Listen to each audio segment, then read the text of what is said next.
ભાઈ હવે ઓર્ડર ને બિલબાર ઘેર ઓછું થઈ ગયો.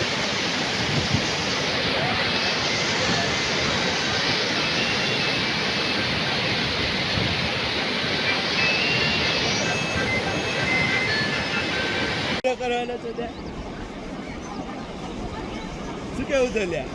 ભૂંગળો જ ગયો છે એ તો આખી ધાર ગઈ ને તો આ બધા અંદર જતા જતા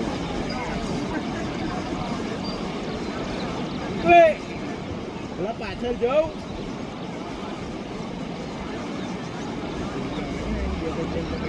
હા ના હોય ધારા આવીને કૂદકા મારે એટલે પછી આગળ નીકળી જશે. હા પીપો બહુ થઈ ગયો.